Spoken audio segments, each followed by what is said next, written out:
One mind, brothers and sisters. I'm about to go live with Neil Samworth, the prison guard from Strangeways, Yorkshire, England. And today we are going to be talking about the Gee Brothers, among other things. I finished Sam's book, finally. And to be honest, I just started over and I read the whole thing yesterday. Just because, I don't know, I hate when I start a book and I go back to it after a bit and then I just, kind of lose the flow of reading a little bit and the ideas. So I just started over and I did read the whole thing. believe you me. I know it's hard for some people to understand, but I didn't really. I mean, that's kind of my whole evening / afternoon was just reading. Reading Strangeways. We'll be talking about Strangeways, HMP Strangeways, among other things. PTSD, perhaps. Yeah, I think mental health. It's just I don't know. It's crazy what those prison guards go through, what the prisoners go through, and I do think that the system needs a complete rehauling because prison populations are just growing, and spaces out of prisons, not just in England, but I think in the States too. And it's a problem in all of the West, I think, all of the Western world, not just UK. Let's get a ticker going. And I'm going to do something else. Give me a second here, guys. This is going to be kind of funny. I hope Sam likes it. I'm just going to customize the brand while we're waiting on Sam. We're just in the pre-lobby. Again, Neil Samworth from Yorkshire, England will be joining us shortly. And talking about the Gee Brothers, among other things.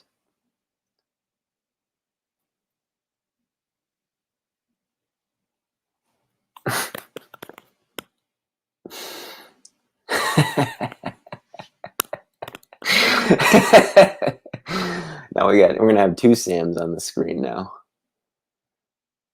Oh yeah, how's everyone doing? I hope well.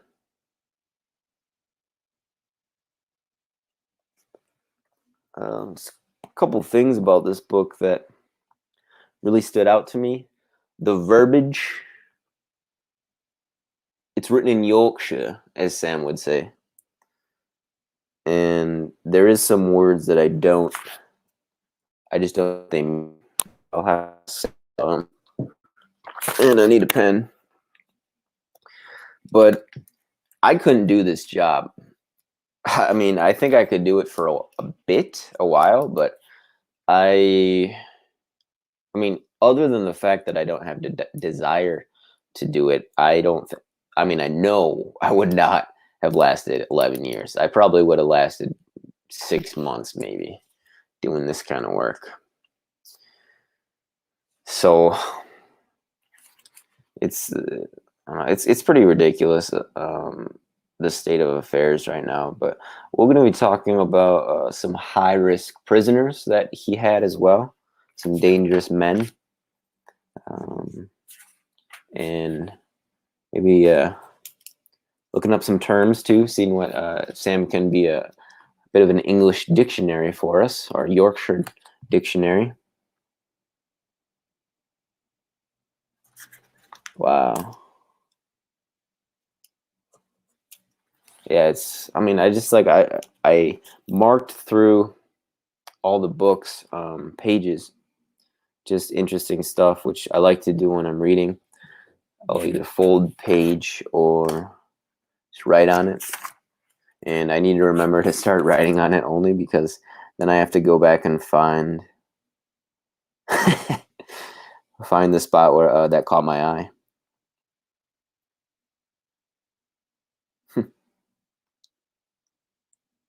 Yeah. Claret. That's what I was looking for.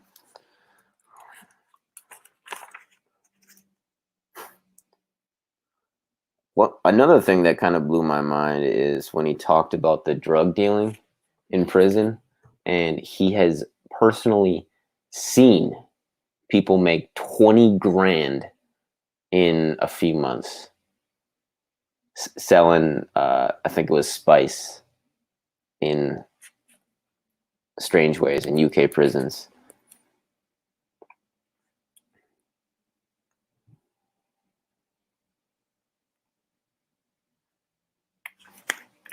And honestly, the thing that I think really annoyed me the most and made me disgusted the most, and I guess indignant, was how co-workers treated prisoners.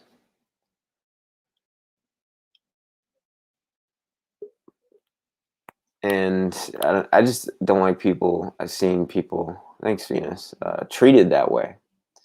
But I am very happy to be joined by Mr. Sam Samworth. How's it going, Sam? All right, dude. How are you? I'm doing well. Did you notice anything different about the screen? We got two walls. Yeah. Where are you? Hey, have you moved? Are you Can you in prison?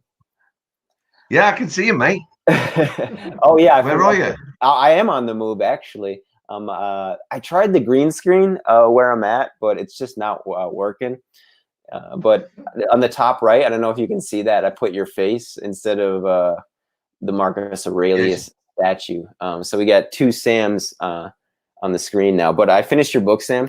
I actually restarted it, and I read the whole thing yesterday. Did you?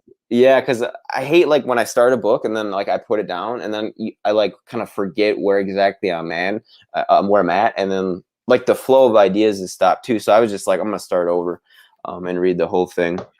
But yeah, a lot of words I did not know. But how you doing? How was your situation? And then I was hoping we could talk about the Gee Brothers, if that's cool. I don't know if you saw Sean's podcast with Darren or not. I did, yeah. Just let me, yeah. How do I get you? Just let me enlarge screen a bit. How do I get it a bit bigger? Take your time, Sam. So we are here with Neil Samworth. This is Attic and Sky 2001, talking about the UK prison system, HMP Strangeways, and the United Kingdom justice system as a whole as well. And we'll be talking the US too, because I do think it's something that's a problem in all of the West, not just the UK. And I think well,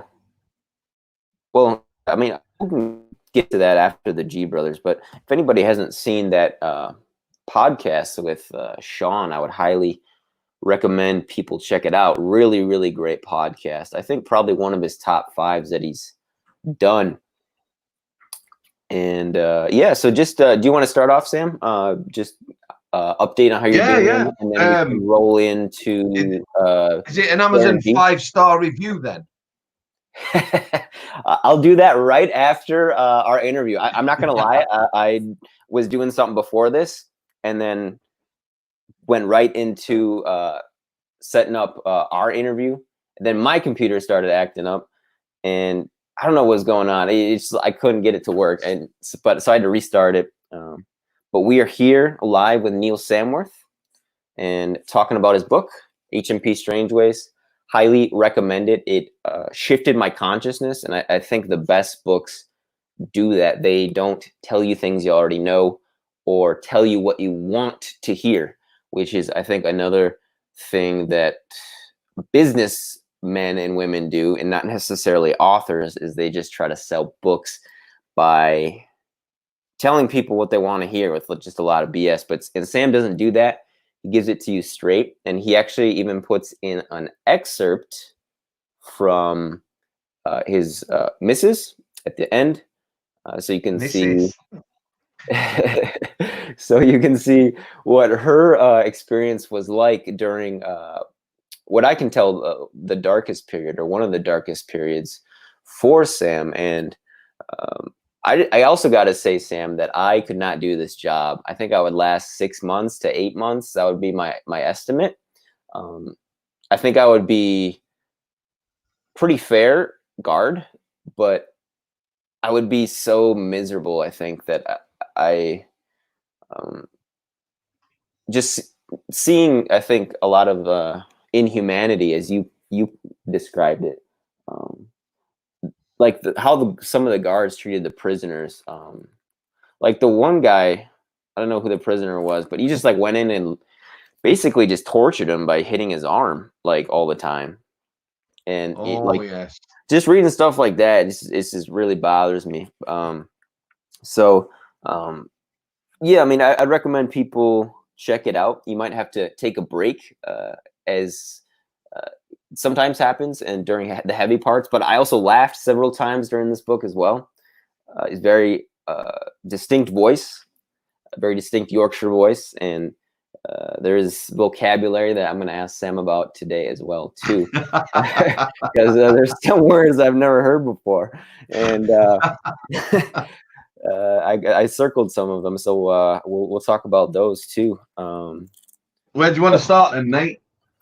Well, let's start with the Gee Brothers, if that's cool, Sam. I read your experience with both Gees, and what you read or what you wrote in this book, and I was going to ask you if you had any encounters with Darren, and you actually did, but they weren't as many as Danny, as I understand, and he was, well, I guess they're just two different kinds of prisoners, I think, but according to the system, they're deemed very dangerous.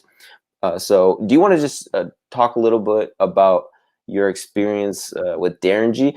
I know we've already talked about the Danny G fight story, and I recommend people check that out on my channel. And so we don't have to talk about that now, but yeah, just what's your experience with both G's besides? Well, Darren was on K-Wing in about 2005, 2006, 2007. He was on remand for 2 years, which is a long time in this country for a prisoner to be on remand. Usually, maybe 12, at the most 18 months, and then they're usually in court and sentenced. But it was quite a complicated case. They obviously wanted to get it right before they got him in court. He was, I got on all right with him. He was one of the cleaners on K-Wing. He wasn't quiet, but he would talk to you, but he was quite a serious guy, if you know what I mean. Like you'd have a laugh with a lot of the cleaners. We've already discussed this before. A lot of cleaners, Mr. Adiads. There were a lot of big lads, a lot of lads who could scrap, a lot of lads who had reputations, gangsters, that sort of thing. But even these lads, they just got on with the jail and that, and you could have a good laugh with them, and they worked hard as well. Darren was a bit different.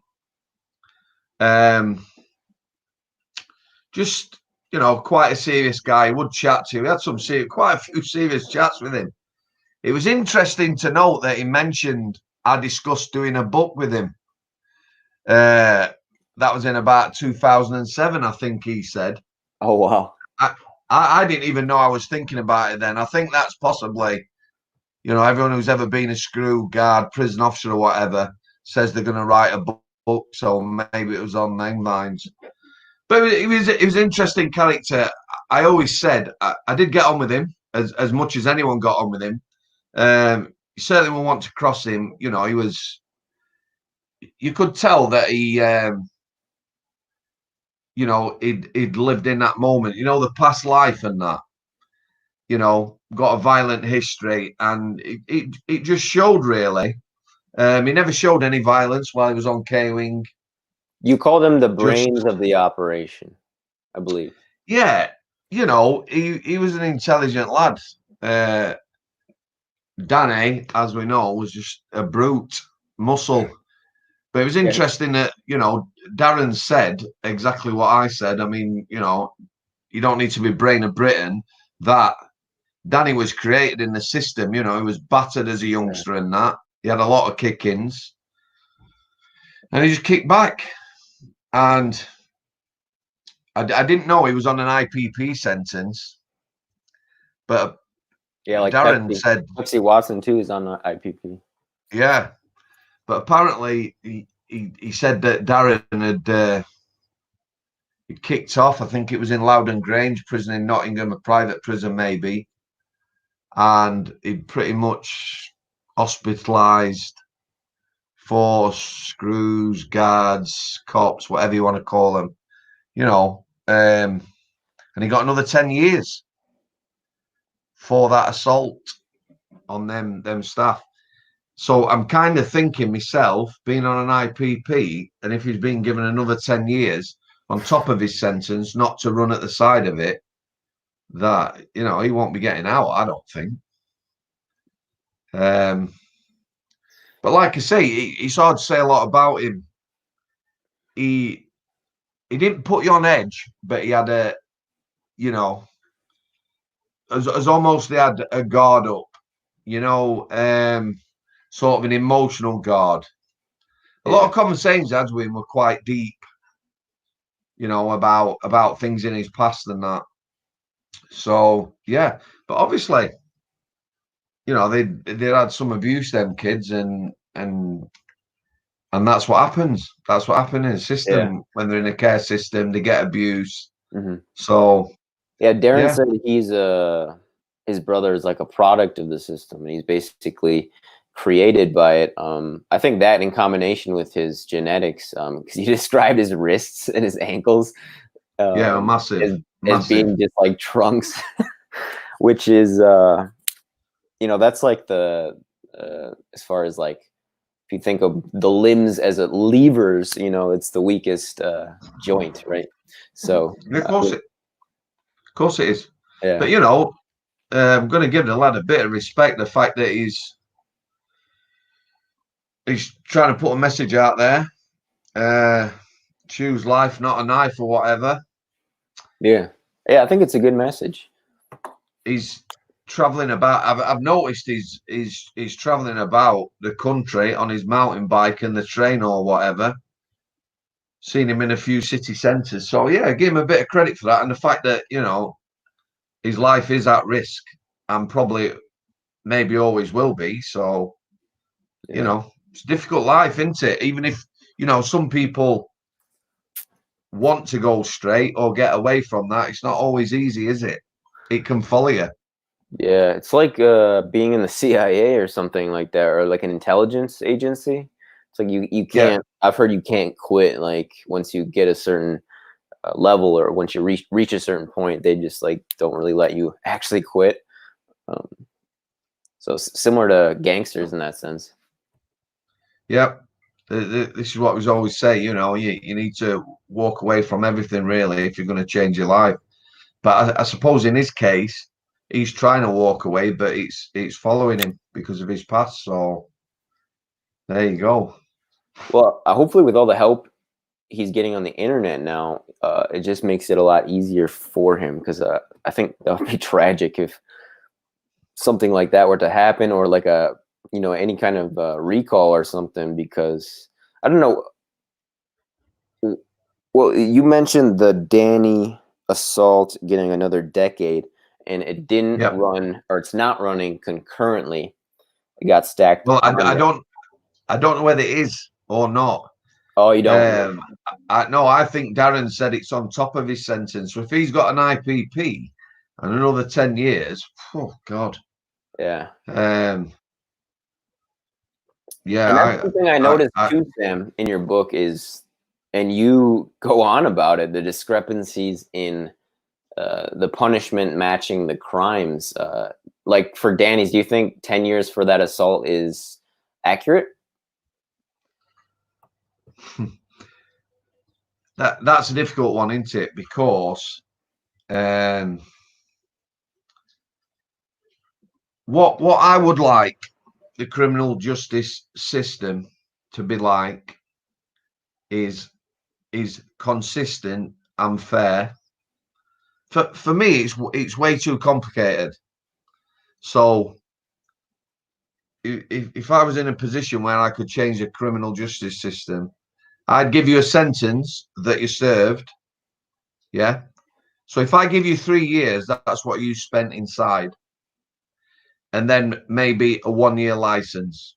You know, if people want to assist people when they're out, which would be better than the current system where it seems like probation and other people, you know, are always looking to send people back rather than keep them out.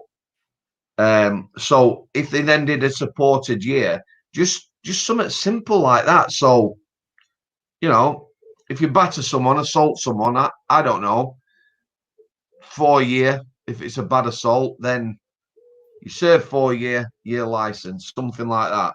Robbery, 12 months, you serve 12 months. Just simplify it. But like I said, in a lot of cases, I've seen people, the armed robber one I talk about in the book, 2 lads, and they both knew each other, independent armed robberies, similar past history. One was going to one court in Manchester and one was going to a court in Salford. The one in Manchester was terrified because the judge he'd got is known to be harsh. And the other one was laughing because the judge he'd got in Salford, not so. Now, one come back with something like 8 years and one come back with like 15 years. That's for the same crime. So, you know, there's a big discrepancy. A lot of courts and judges have too much power for me. You know, they should be overseeing sentencing or whatever going on, but they shouldn't be able to make decisions like we've talked before, where they allow people who stab people to walk free because they feel that's right. They shouldn't be there to make moral judgments on sentencing. You know, if someone's found guilty, they should be able to look down here, 3 years, 12-month license, away you go. You know, just make it simple. It's not. It's overcomplicated. So whether it'll get reformed or not, I don't know. Something needs doing, but at the minute it's just well, it's obviously not working. We're sending too many people to prison who perhaps they should have alternatives for, but there needs to be an alternative. You know, get the numbers down, get the staffing ratios better, more single cells in prisons. They don't all need to be single cells, but just more available and things like this. We'll have to see after this whether anything changes.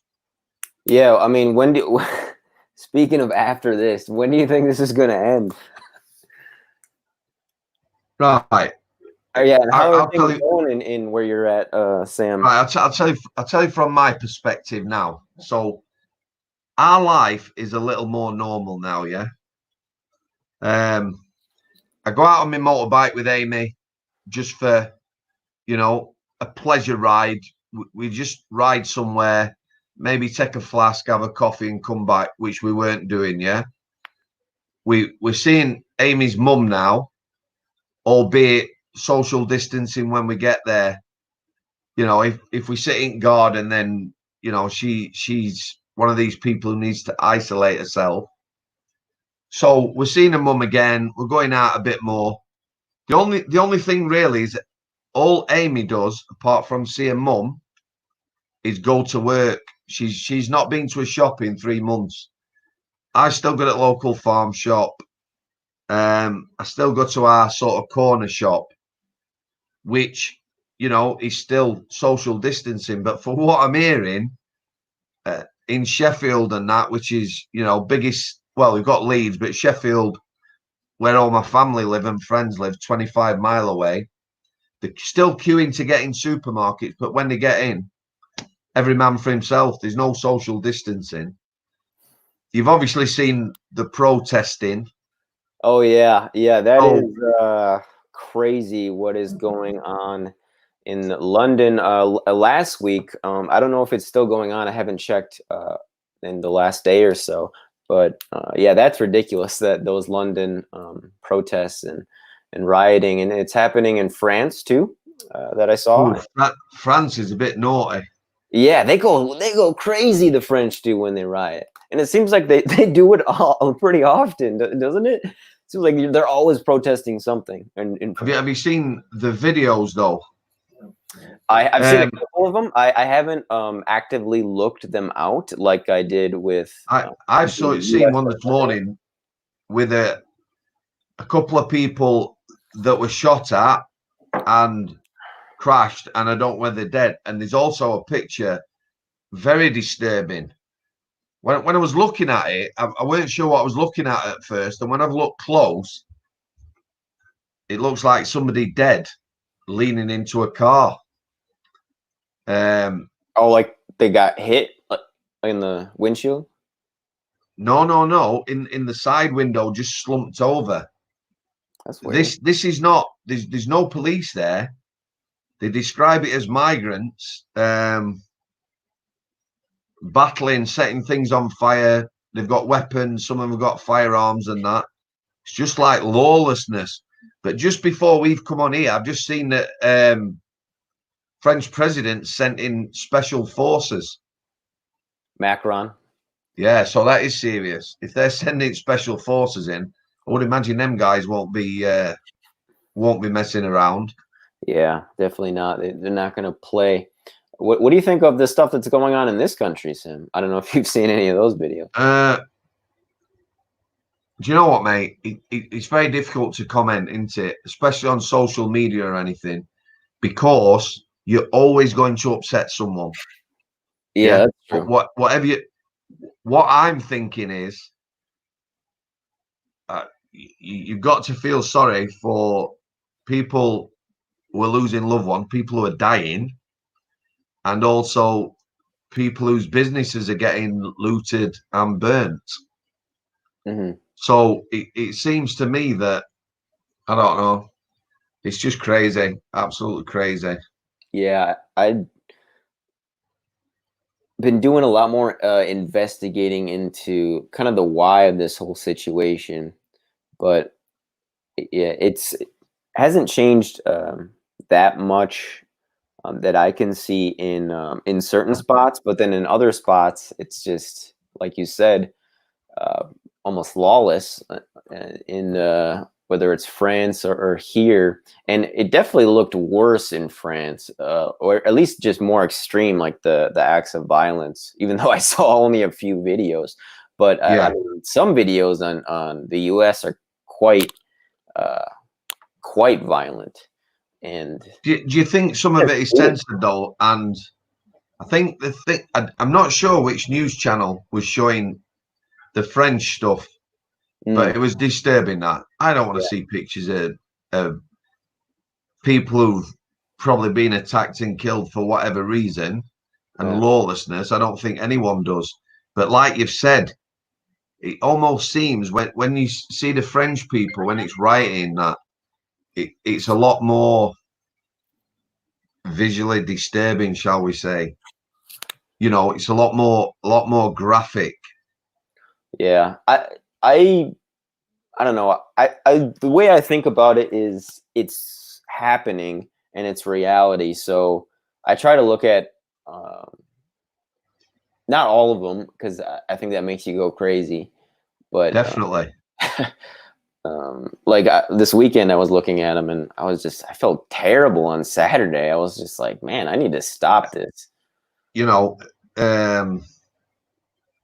James English tweeted something, and he basically just said, you know, if you're looking at social media for more than 10 minutes a day, it'll send you crazy, and it will. Yeah, definitely. Yeah, and it's weird because I used to not be, partaking in the political discourse at all, but now it's something that I'm doing quite actively. But yeah, it's after that time on Saturday morning, I just like was in a bad mood the rest of the day, and most of This it, is and I was this just is like, how it I affects gotta stop people. doing that. Yeah. I think the reason it affects you as well is because you're powerless to do anything. Yeah. Yeah. Yeah. Right. Because if you could, yeah, you're either out protesting or you're at home seeing it, thinking, this can't be right or whatever, or just hoping that everything would sort itself out, maybe. Yeah, and protesting doesn't even. I mean, once you get to a certain point, it's not doing a whole lot, I think. But it seems to me that the protest groups have been hijacked, and I'm not the only one who thinks this. With like Tifa and everything that's going on, particularly in the Pacific Northwest, but I'm also seeing that in on the East Coast too. So it does seem to be quite organized as well, which is very concerning. And I don't think many people realize this. And certainly young people don't, I think, because they're all concerned about the racial aspect, the race aspect of the Floyd killing, which is completely understandable. But I think we have to look at the bigger picture. And I spoke with Pepsi, not this past Saturday, but the Saturday before. And he doesn't agree with the Black Lives Matter demonym. That's not the right word. Just the name, mononym. That's the word I was looking for. Because he thinks it's almost from the get-go divisive, and I actually agree with him. I think. I'm listening to your young head. Yeah, I have to pause sometimes and think, which doesn't make for great radio, but No. Listen, what you're saying is right. It affects normal people. Find it upsetting. You end up with a headache or whatever. You have to just come away from it and sort of carry on with your normal life, as it were, best you can. Yeah, I agree, and that's the biggest thing is actionable, things that you can do. They're really quite limited, but I do think that getting the right info, or at least trying to find the truth, is the best thing I can do right now. With our old favourite role, do you not think MSM are just doing a good job of projecting the negativity? Oh yeah, I mean, I don't really pay that much attention to MSM. There's a couple outlets I do. I don't know if I'll just say them. RT, I do watch, and I do watch some Fox. I mean, I will watch CNN, and I won't watch MSNBC, but I will watch some CNN sometimes. But yeah, I mean, me personally, I lost trust in them a while ago. I couldn't say definitively when. It was not like a inflection point per se. It was kind of a slow process. And I actually saw in your country, Sam, that it's gone down to like I think 50% trust from 80% trust in like maybe a decade ago. I saw on this chart. Yeah, definitely. And I actually saw that chart on Miss Breeze's channel, Anna Breeze. So Do you know what, dude? it's happened everywhere. We're going to move on. You can ask me about some of these Yorkshire phrases. Just talking for 10 minutes about that. Yeah. You can see it weighing heavy on your shoulders. Yeah. Let's do It's that. clouded your brain. So come away. Ask me some Yorkshire questions. Okay. Thrown a whitey. What does it mean to throw a whitey? It means you've seen people,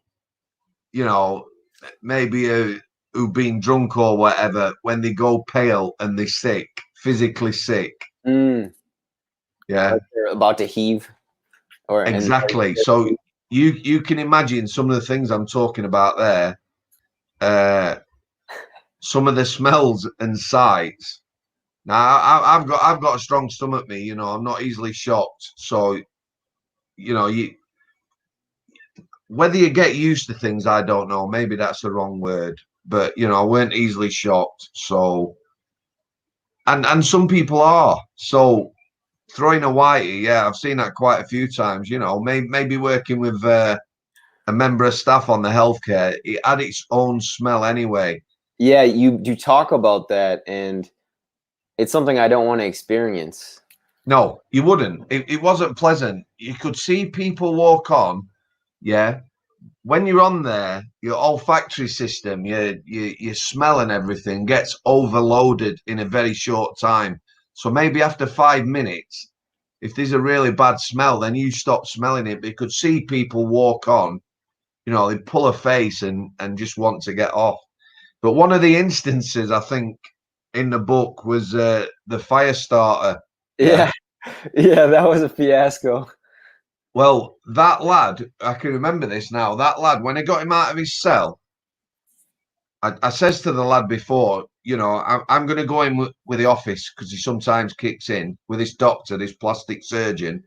He said, if you want to stand outside the office, it's up to you. I says, because it's quite unpleasant and he smells, because it does. If you've got a wound that's infected and open, it smells. Yeah. So bacteria. This lad says, no, I'll come in office, you know, I can handle anything. And when I got him out, he just looked at his arm and threw a whitey. He was off, you know, which is. Threw a whitey. I'm gonna have to like use some of these phrases with some American friends. Yeah, I hope you do, mate. You need to carry it on. Honor a Yorkshireman. A skiver or a skipper? Skiver? Skiver? Yeah, someone who don't work. Someone who's work shy. Like lazy. So, yeah, lazy, work shy. You know, they'll get themselves out of the way or whatever. A slacker. I suppose you use slackers, don't you? And things like that. Yeah, we know what slacker is. Yeah. You said I threw them down the bog. Toilet. Okay, that's what I thought. A bog to me is like a quagmire, you know. Yeah, it is. But you know, we also call the toilet the bog sometimes or whatever. Okay, I threw the mother of all wobblers.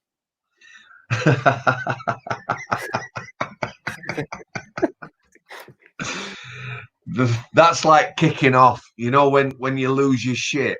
Oh yeah. Okay. Yeah. Okay. You know, if someone pisses you off, you just explode. Yeah. Yeah. Okay. Yeah. An outburst of rage, shall we say? Okay. Okay. Let me find some more. Oh, there was a claret with an E. Blood. Okay. Yeah, you know, claret, a wine. A claret. Oh, yeah. Okay. Yeah. Quite a dark color of wine, so I don't really drink wine that much at all, if at all. Really, I don't drink a whole lot. So, Andy, let me tell you, there was a blogger who contacted me who reviewed my book. Yeah, she normally reviews kids' books or whatever, but she she put the blog on Twitter and that, which was, you know, she had a thorough. It was really, really good what she did. And she'd give me a good review on Amazon. But she also review on Amazon, Sam. Don't worry. Yeah, listen. She also told me that there was lots of words she had to look up herself. This is an English lass. Yeah. She says that as I were reading, I kept writing words down, and I had to, you know, find out what these words meant. So she was English and she didn't even understand. Yeah. Oh my goodness. So y'all in Yorkshire, you guys got your own dialect. Well, maybe some of them phrases are mine as well. I don't know. I don't know. I don't mean I invented them, but no, I know what you mean. Everybody's got their own kind of, you know, phrases. Yeah, lingo. There. Yeah. So I'm just looking through all of. Oh yeah, this one too. I'm pretty sure I know what this means. A Scouser. Yeah, that's someone from Liverpool. Okay. Yeah, that's what I thought. Scouser. Can I just say now? Most people from Liverpool, if you call them a Scouser, aren't offended. However, some people are.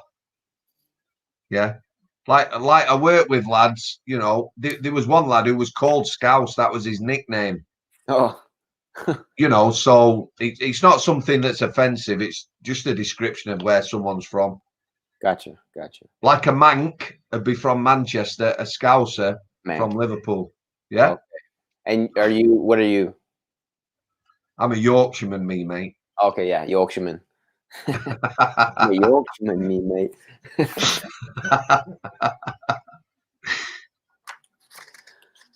Okay, Southern. Go on. just Come on. I just circled this just because it made me laugh because you're just like kind of ripping on people from the South. You said Yeah, the guys from other definitely. prisons looked terrified. Southern softies who don't like chips and gravy, I bet. Yeah. Here's the thing. Here's the thing. In Yorkshire, definitely, I can't speak for anywhere else. In our chip shops, you know, where fish and chip shops. Oh yeah, I love them. Yeah, love the good ones anyway. So we can get gravy. Like I'll have fish and chips with gravy on it. Yeah. When you go down south, at a certain point, chip shops don't have gravy anymore. You know, they look at gravy as going on a Sunday dinner, not like going with fish and chips and stuff. So they sort of look down at it. I've got some really good friends who are Southerners. However, I'm a Cockney and my Scouser friend visiting next week. Cockney is London resident or? Yeah, Cockney, Londoner, born in the sound of Bow Bells. It's within a certain area in London, a proper Cockney. He also said this, his name's Kobe, he said she must have been posh. Posh English, not to understand me. Maybe she was, I don't know. She definitely weren't a Yorkshire lass anyway. So what is the difference between posh and Cockney?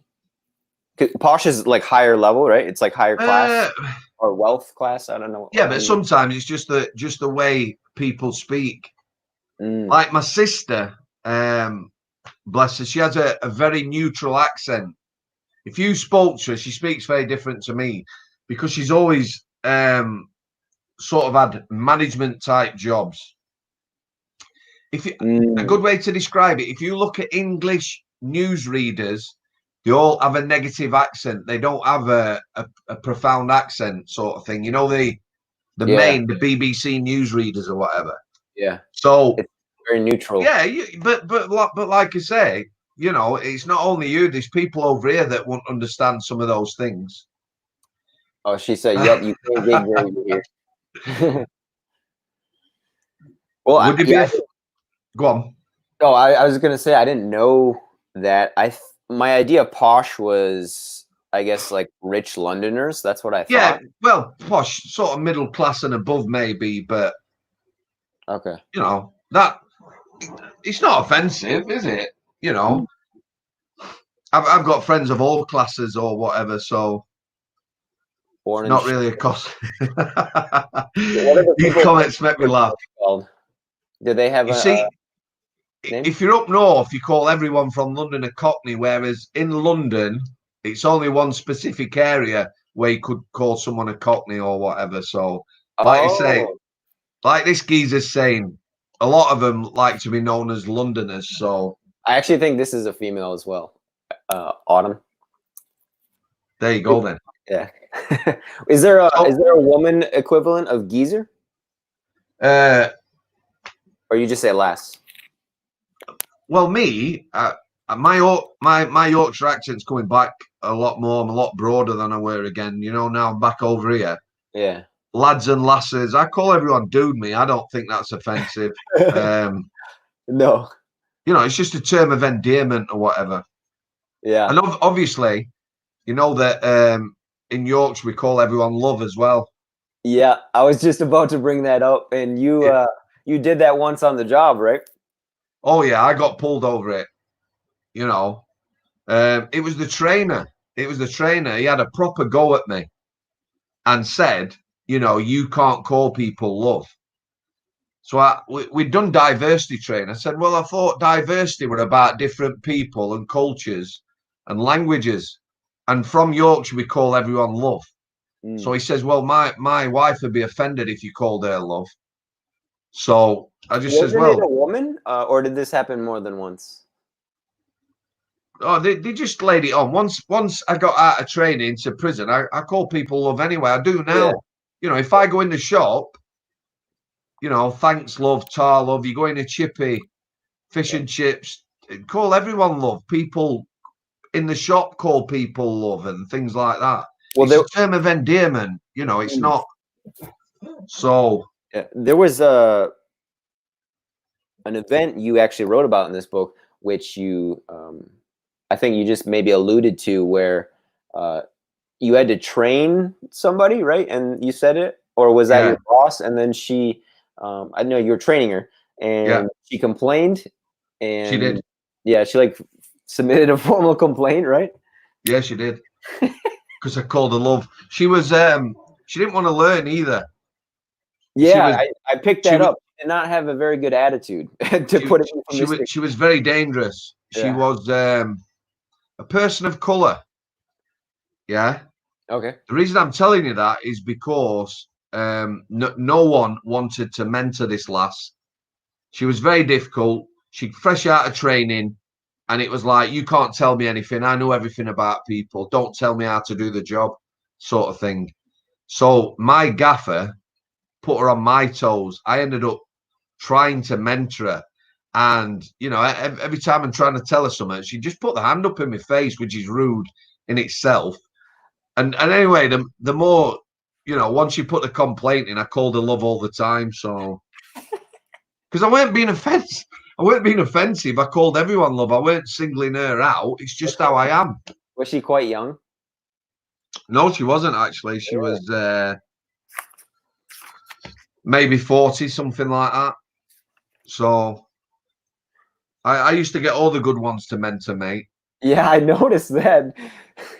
People, it's just, that's another thing too, is because you had principles and a moral code that was unique to you. And I think it's just being a good, you know, treating somebody as a human, more basically explained. You basically got punished for doing this by, you know, they tried to ostracize you, right? On Yep, definitely. And people called you a grass or a snitch, as we say in the States. Yep. For reporting, it was an assault on a prisoner.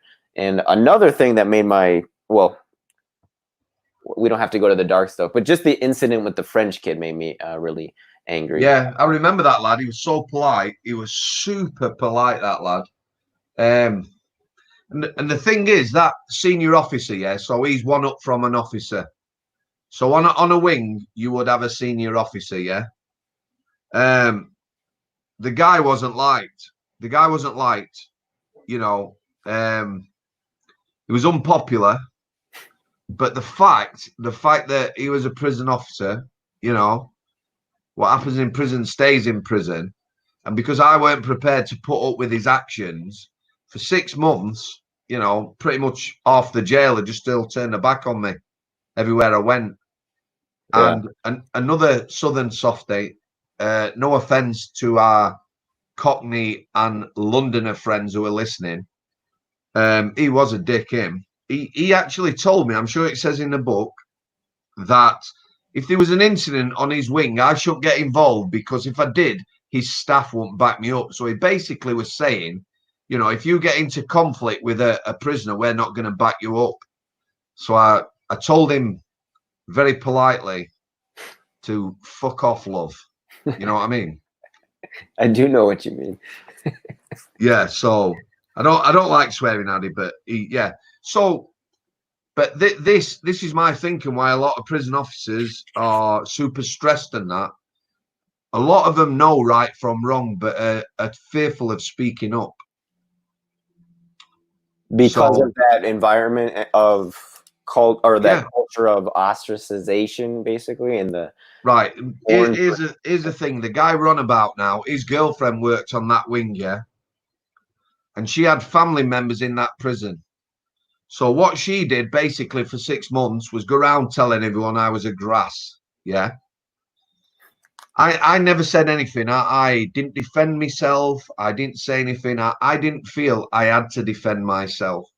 But after about 6 months, 2 lads who worked on the wing, one of them being Nobby Nobbler at the book, yeah, they started pulling people. You know, somebody pulled him, a manager, and said, who's this Samworth? Who's this grass Samworth? So he went, whoa, whoa, whoa. And he told him story. So he went, well, that's not what I heard. So, you know, gradually people saw it for what it was. But even the management in that prison were against me.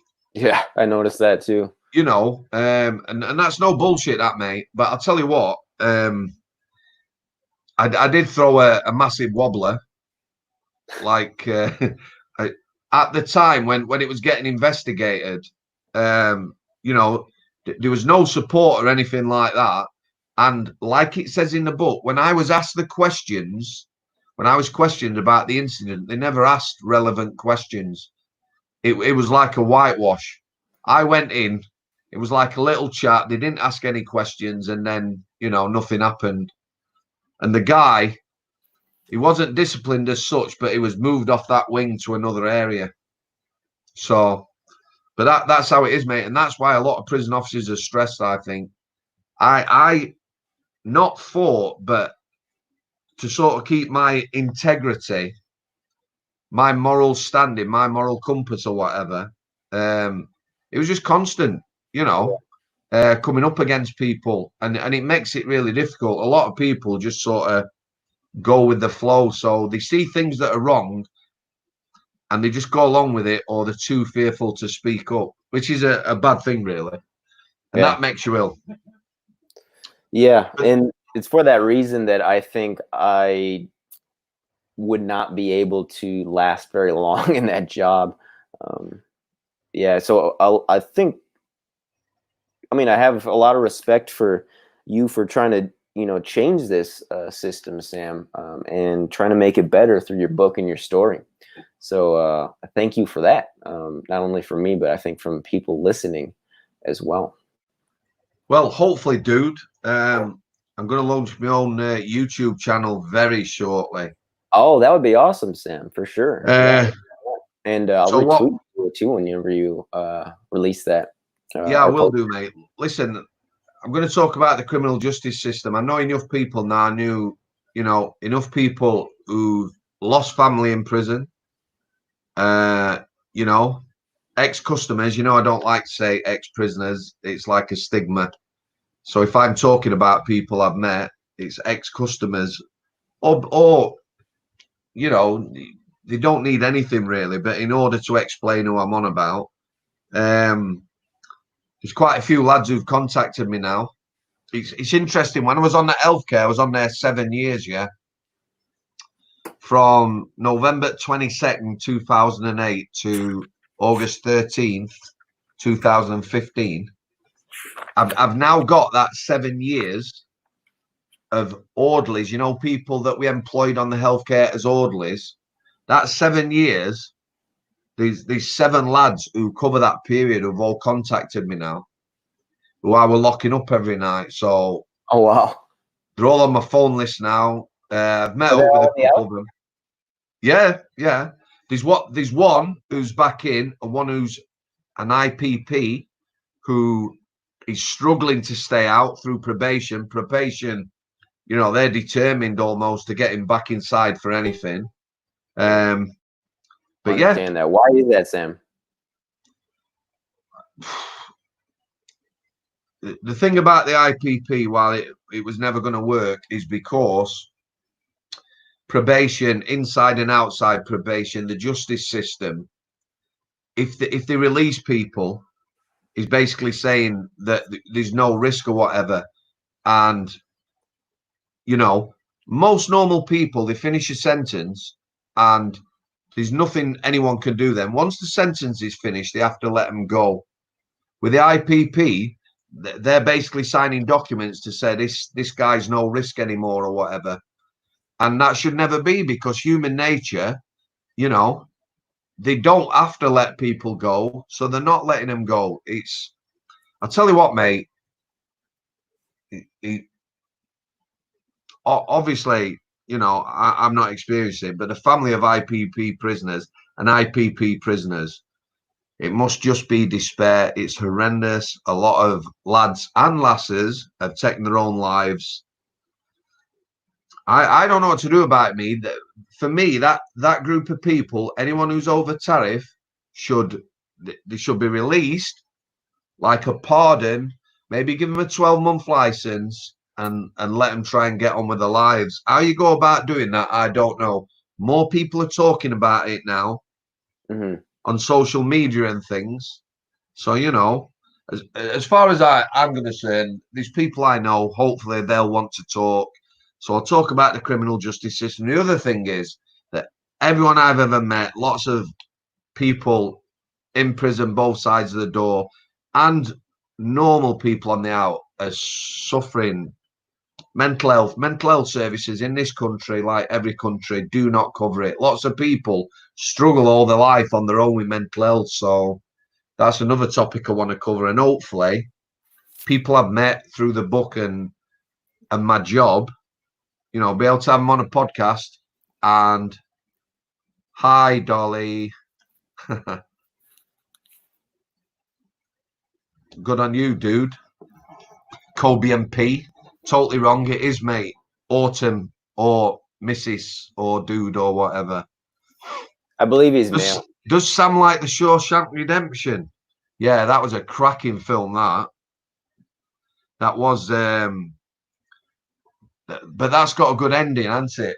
You know, at the end of the day, that's a feel-good film, even though it's desperate. And there is feel-good stories from prisoners, which is, you know, I'm going to tell that as well. I'm hopefully going to get a second book deal, Addy. That's very close. I'm excited about that. It'll be like sort of still based around Strangeways, but obviously these lads now that I'm in touch with and that want to tell their stories, you know, because it's a different take on mine. So yeah, lots of things in pipeline, but certainly criminal justice system, mental health, and get out there and just try and do free Pepsi Watson. Yeah, bang on. Just try and do my bit. You know what I mean? And if I can get a podcast going and I get 1,000 people who watch it, who are unwell or mentally unwell, who want to contact me and meet up and have coffee and discuss things and try and move on, then that's all good. This last 4 months since I joined Twitter, the James English podcast come out and that. So many people have contacted me, Addy. Honestly, so many people who are ill, struggling in life, you know. And what I tend to do is I send them my number and we have a chat. And a lot of these people, when this lockdown's done, I'm going to go meet them, coffee, Hull, going up Cumbria, which is the Lake District. There's a geezer in Scotland I'm going to meet. There's a couple of lads in Manchester I'm going to meet. So, you know, that's what I want to do. I'm going to make that my sort of mission now, as it were. That's awesome, Sam. And I think that's a great note to end on. We are at the end of our power hour here across the pond with Sam Samworth, Strangeways. I read this entire book yesterday, believe it or not. It made me laugh, made me very angry. It also made me very sad and motivated as well to get this message out, because I do think you know, every action is measured by the sentiment from which it proceeds, and I think Sam is coming from a good place when he wrote this. So I highly encourage people to check it out. It's available on Amazon and Waterstones, and if you do buy it, please be sure to leave a review as well. Thanks everybody for tuning in. This is Stalker. Stay safe, stay frosty. Do you want to do Sunday? Let's do it.